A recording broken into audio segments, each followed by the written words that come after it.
right. Well, while I was studying for this on studious websites that all scholars access during the prime of their educational career, I found this quote on Tumblr.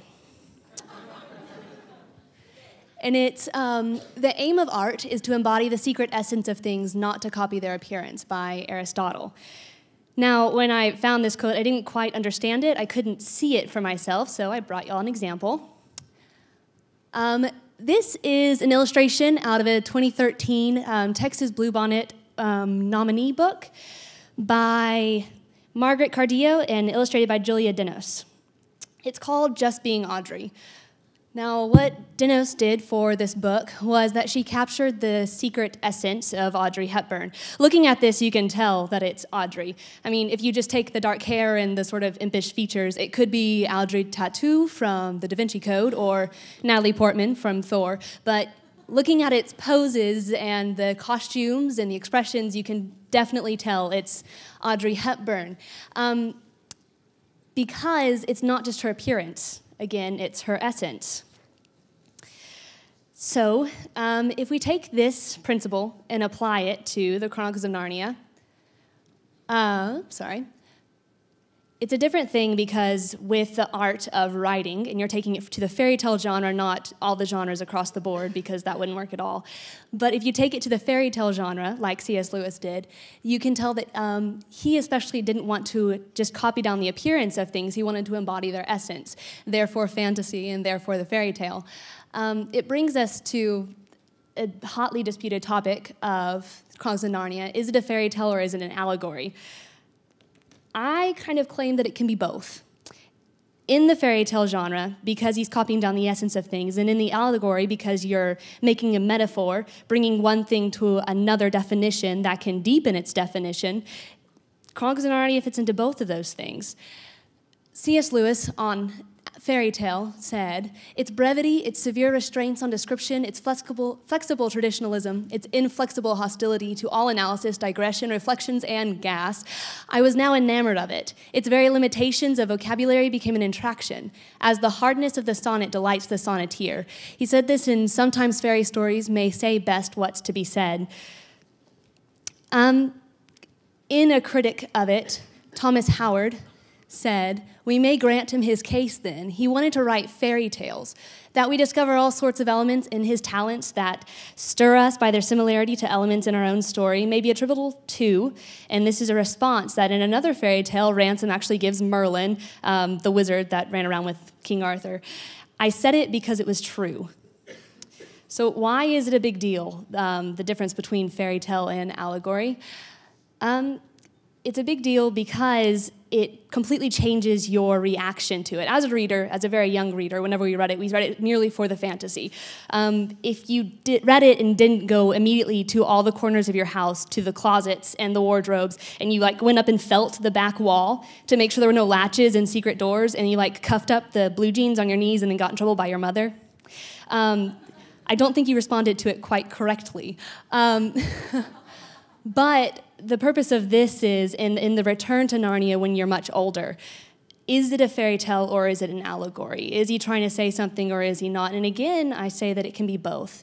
He wanted to entertain us and he wanted to teach us. It didn't start out that way, as it's been already said in this seminar. The idea came, and then when he brought to it himself and his own beliefs and his passions, then came the fairy tale and then came the allegory. Therefore, with the theory that I said earlier, embody the secret essence or copy the appearance. Out of the Chronicles of Narnia, you can kind of get the three things that we're going to talk about. Apologetic essence, atmospheric essence, or intrinsic essence. And first, an apologetic. If the Chronicles of Narnia were strictly allegorical, it would be blatant and didactic opinion, easily dismissible. That's why it has to be both allegorical and fairy tale. For a reference, Pilgrim's Progress, I'm sure we're all familiar with it. I love Pilgrim's Progress. Actually, I hate, nigh on loathe Pilgrim's Progress, but I respect it because of what it did in the audience that it was written for. It's perhaps one of the best sold books of its time. There's a secret for you. If you want to become a bestseller, go to jail. It worked for the Bible writers, too, the popular epistles.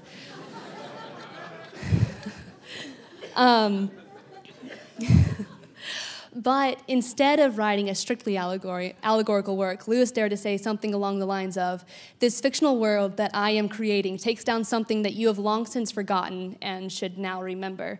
When children read this story, they don't necessarily question it. There are elements presented that are very natural to them, especially if they've been raised in a Christian household. Whenever we give this book to children that have not been raised in a Christian household, it's very eye-opening and comforting for them. But then you grow up and you hand this book to an adult, and it's kind of like a yawn, I'm an adult, that's a children's fantasy, why should I bother? And this is why, because it contains something that we've long since forgotten and should now remember. Going back to, this is an illustration of the earlier point. This is in the beginning of The Lion, the Witch, and the Wardrobe, his first book in the publication order. It's perhaps my favorite thing in the world.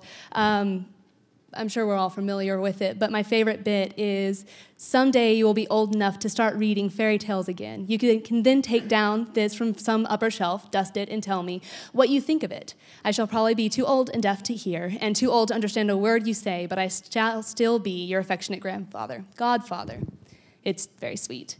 Going back to Thomas Howard, he says, to call the land forgotten is to open up a problem of definition, for to say that something is forgotten is to maintain that it was there once upon a time. With the Chronicles of Narnia, we're not maintaining that this bit was actually there, that somewhere in somebody's wardrobe very freakily is a wood, and they can go in and almost get killed by a white witch. That's a horrible story. But we are maintaining that this part has been forgotten, that there are children that can go up and meet a majestic and grand figure that we have long since forgotten.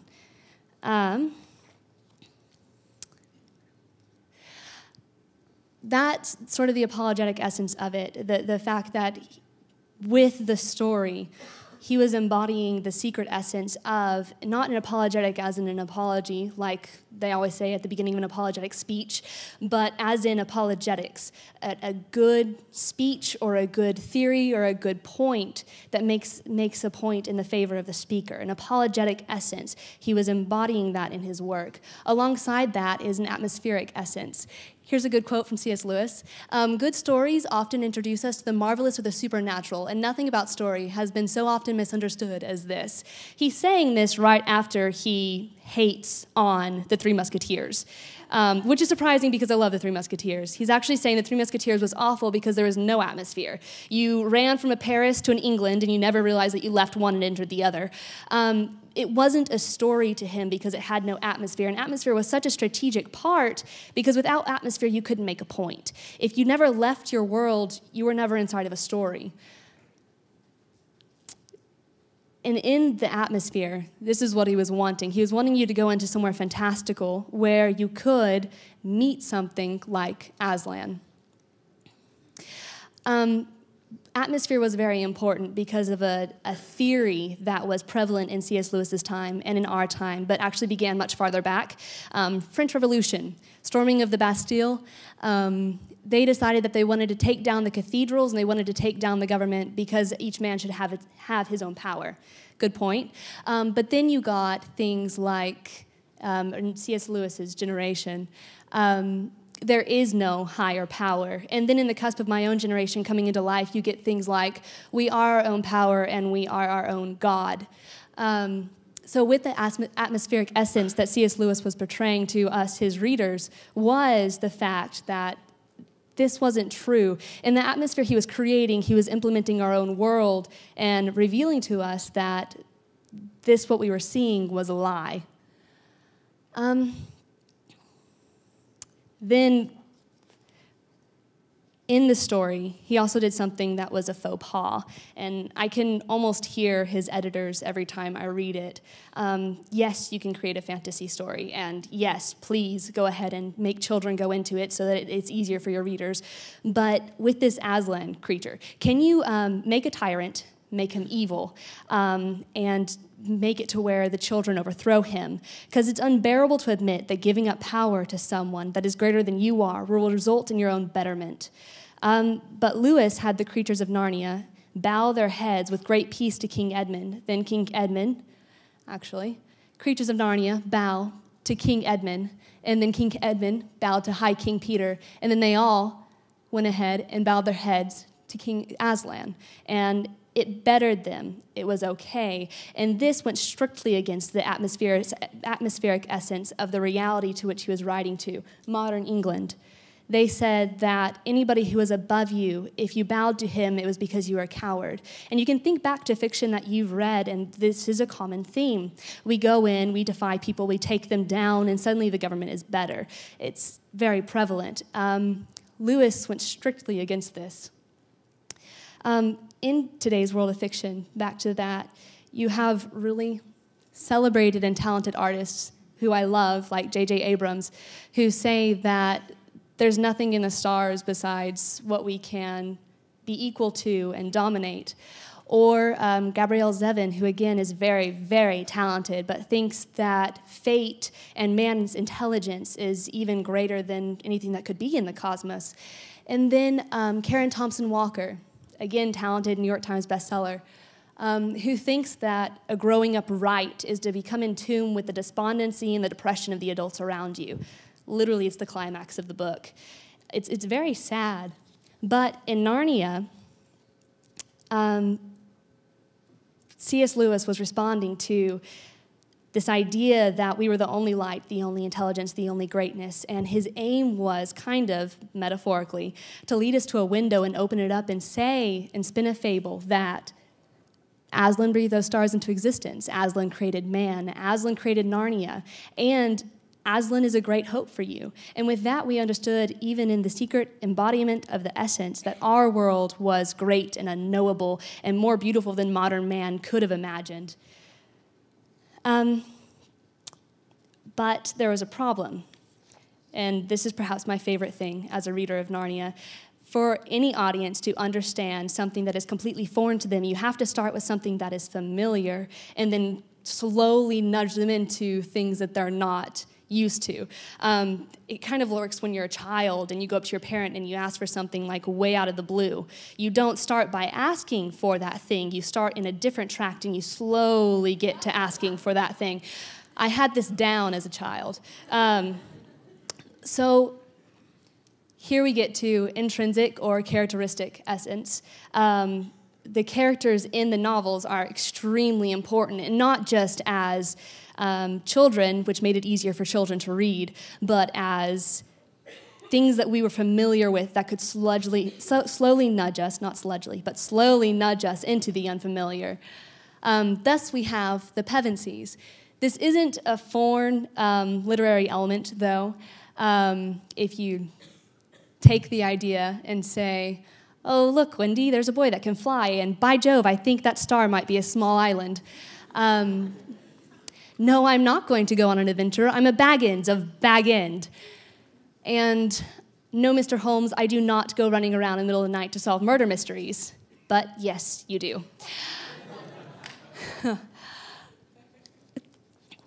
Through this, we can approach the series and attach to somebody that we're familiar with, who kind of shows us the world that we're familiar with, and as they react to the new world, the new ideas, the new theologies, we can react to it because we're comfortable with them, even if we're not comfortable with the subject material. With the Pevensies, okay. I don't know if y'all ever played this game when y'all were children, but I had an English teacher, future librarian mother growing up, so you can bet that we did. The game was, whenever you read a new fairy tale book, to take those fairy tale creatures and then when you met new people, assign those people to fairy tale creatures. And it wasn't meant to be insulting, but sometimes it was. But it was meant to help the children lovingly understand their world and the people around them. And if you're wondering, I am slightly in Peter Pan. I'm the owl in Winnie the Pooh. My sister is Kanga, my mom is Tigger, and my dad is Pooh Bear. That's an interesting household for you. And sadly, in the Chronicles of Narnia, I've always been a Susan who wants to be a Lucy. there's this bit in Prince Caspian whenever Lucy can see Aslan and no one else can. And in the movies, there's this fantastic, wonderful scene wherever they're all laying around the campsite, the fire, after they've gone against what Aslan wants them to do and come back to it. And Susan turns to Lucy and she says, "Why can't I see Aslan?" And Lucy says, "Well, maybe you aren't looking." Preaching. That was not a comfortable theater experience. But in the book, Susan actually apologizes to Lucy, and she says, "But I've been far worse than you know. I really believed it was him, yesterday, when he warned us not to go down to the fir wood and skip down here. But I just wanted to get out of the woods, and I don't know. Whatever am I going to say to him?" And in that book, I literally can track my salvation story back to reading that passage, because it went beyond what I was comfortable with, even though it started with what I was comfortable with, because he wasn't just copying down the appearance of who the character was. He was sneaking into there the secret embodiment of the essence of who I was as the reader, which was fantastic now. It wasn't fantastic then. Brings us to the point of why stories. It all seems like a bit of a work as a reader that C.S. Lewis wanted to comment or to bring. There's this quote that he has, and it's, "I believe in Christianity like I believe in the sun. I see my entire world by it, lighting it up," and I'm paraphrasing hugely. But with the fairy tale and the allegory, what he was wanting to do was to write inside of this genre that he had fallen in love with, but then bring to it the light that by which he saw his world. And his point was that you can't see your world this way in this light and not write within that genre. It's not write an allegory into that genre. It's almost impossible. But why stories? Because it seems like a lot of work, wanting to write a story, wanting to make sure it had the light inside of it, needing to create characters that started in the comfortable and then went into the fantastical, doing all of these things just to orchestrate a point. And why stories is simply because it's much easier to tell a man something if you entertain him first and then slip in what it was you meant to say all along into a fiction that he is enjoying. When I wrote this down, it sounded great. Right now, it sounds very feminist. So we could say, simply it's much easier to tell a person something if you entertain a person first and then slip in what it was you meant to say all along into a fiction that that person was enjoying, although it works both ways. For examples, Shakespeare wrote social commentaries, or he slipped in bits of social commentary into works that he then put on the stage and everyone enjoyed, and we've reperformed over and over again, actually saying things that accuse ourselves of things that we do. It's great. Suzanne Collins wrote The Hunger Games. It is a social commentary on you, and you went to go see it in theaters, me too, because we swallowed it so much better whenever it came into a story and had Jennifer Lawrence's face. Nathaniel in the Bible told King David about his own sin, and he told it through a story. It works. It really, really does. There is a quote by St. Augustine in the Confessions of St. Augustine. He grew up learning Greek, learning Latin, very egotistical in his own intelligence and story, loved stories. But he wrote this, "And for all this I wept not, I who wept for Dido slain," who's a character in Virgil's Aeneid who kills herself. "And seeking by the sword a stroke and wound extreme, myself seeking all the while, a worse extreme, the extremest and lowest of thy creatures, having forsaken thee, earth passing into earth." And my response to that is that people weep for a slain Dido or a lonely Professor Snape or an innocent Rue and Primrose, yet those same people do not weep for the lost condition of their own souls. Why? Because they do not know that they are supposed to. What are we to conclude then but that stories are meant to teach us to weep for the sorrows that we can understand, all the while preparing us for the sorrows we cannot understand? Little losses open up our eyes to great losses. Turn this theory on its head, and it still holds true. Why do we cheer whenever Peter yells for Narnia at the front of a battle charge? Or why do we smile at the conversations of Mr. and Mrs. Beaver? Or why are we comforted whenever Aslan playfully shakes his mane at Lucy? For the same reason, we find joy in the relationship of Samwise and Frodo, in the kindness of Hagrid, or in the passion of Gandalf, because these little joys are at a level of our own understanding, and they give us an appetite that we may pursue to the greatest joy of Christ's ineffable love. This, I believe, is the divine purpose of story, and C.S. Lewis, in my opinion, seems to emulate this original divine purpose perfectly. And why? He does it because it's a perfect mesh of allegory and fairy tale, because he managed not to portray, again, anybody's appearance or the appearance of his fantasy, but the essence of what we wanted and what we needed at the time with which he wrote it.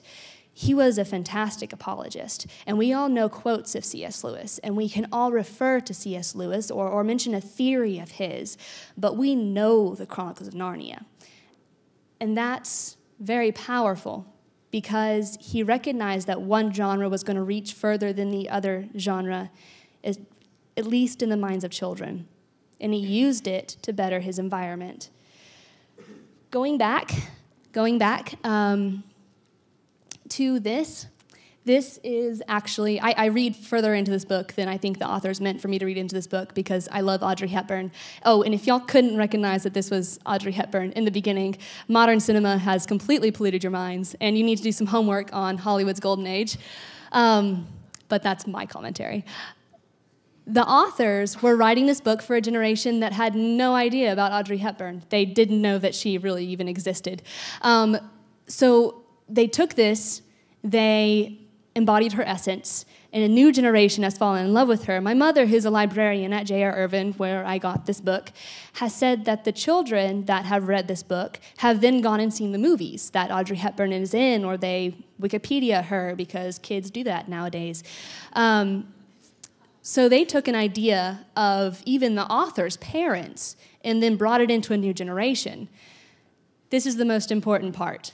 With the return to Narnia, when we understand as college students what C.S. Lewis was doing, we can meet him with kind of a bigger or more intellect of what the world is and why his world, even through fantasy, corresponds with it.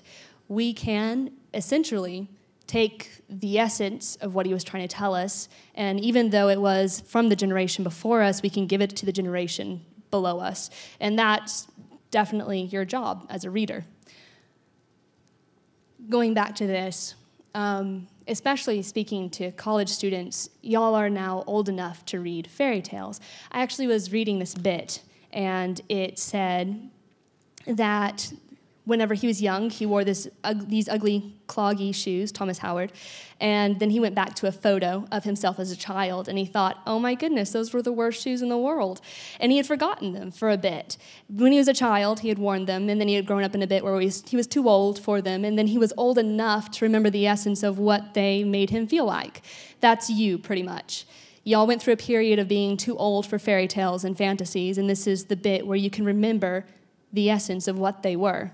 So that is the end. Thanks.